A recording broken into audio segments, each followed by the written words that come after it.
Bonjour à toutes et à tous, ici TFT, votre souleveur de matriarche préféré. J'espère que vous allez toutes et tous bien. Bienvenue sur cette nouvelle vidéo Scream 7. Vous êtes gâtés aujourd'hui puisque vous allez avoir deux vidéos Scream 7.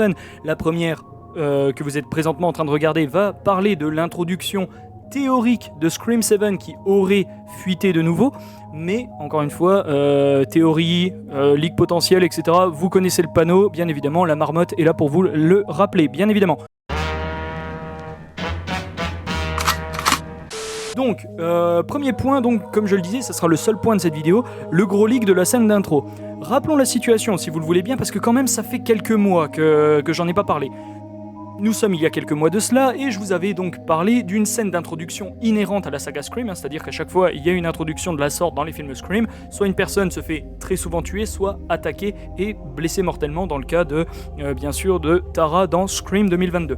Bref, dans laquelle le personnage, suite à cette intro, dans laquelle le personnage de Mason Gooding et Celeste O'Connor étaient dans un bar diner. Rappelez-vous également les photos exclusives que j'avais pu avoir en Insider à l'époque. J'avais, il me semble, oublié de préciser une chose. Si c'est pas le cas, je le fais présentement, et sinon, ça sera qu'une énième piqûre de rappel qui, selon moi, est plus que bienvenue.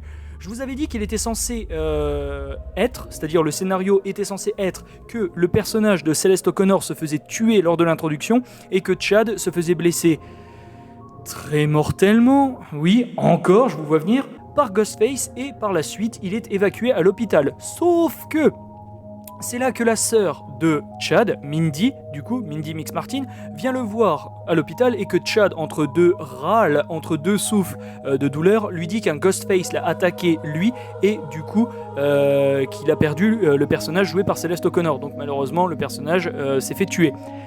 Suite à ça, le leaker-leakeuse, les leakers-leakeuses d'aujourd'hui en question, nous informe, je cite, ouvrez les guillemets. Je ne sais pas ce que vous savez précisément à propos de cet opening, mais laissez-moi vous dire que vous ne serez pas dépaysés. L'opening de Scream 7 a l'air de prendre forme comme l'opening originel, celui de 1996 donc. Mais mélangez-y la tension et la mise en scène de la séquence du wagon de métro de Scream 6 qui met en scène l'attaque subie par Mindy.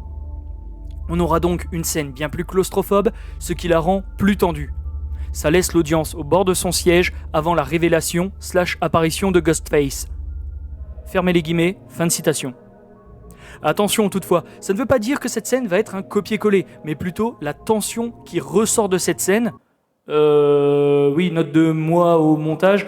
Scream 6 était évidemment gorgé à ras-bord de défauts, mais la scène du wagon, je l'ai personnellement trouvée particulièrement efficace. Donc encore une fois, ça ne veut pas dire que la scène, comme je le disais, va être un copier-coller du meurtre, enfin de la chasse et du meurtre de Cassie Baker en 1996, mais ça va être quelque chose de beaucoup plus claustrophobe. C'est-à-dire qu'on va pas se contenter d'avoir une grande maison, un jardin, la mort, et ensuite carton titre, Scream, et ensuite début du film. Là, non, ça va être beaucoup plus claustrophobe. Alors, je ne sais pas forcément ce que ça veut dire. Peut-être que le diner est plus claustrophobe. Je ne sais pas si, encore une fois, cette idée de diner est encore actée comme étant l'introduction. Mais bref, peu importe, je vous laisse bien évidemment l'accès aux commentaires pour débattre de tout ce que je viens de dire. Je vous rappelle que ici sur cette chaîne et surtout lors de ces vidéos-là, c'est votre parole qui fait foi avant tout. Donc, merci à toutes et à tous d'avoir regardé cette vidéo et de peut-être commenter si vous voulez peut-être me préciser certaines choses ou même critiquer, hein. Vous êtes bien évidemment toutes et tous les bienvenus. Mais quant à moi, je vous dis à la prochaine. C'était TFT, passez une bonne fin de journée, portez-vous bien et ne vous inquiétez pas, la deuxième vidéo arrive plus que vite. A tout de suite, du coup, pour celles et ceux qui regarderont les deux vidéos l'une derrière l'autre, et pour les autres, une bonne continuation et une bonne journée bien sûr. A bien vite.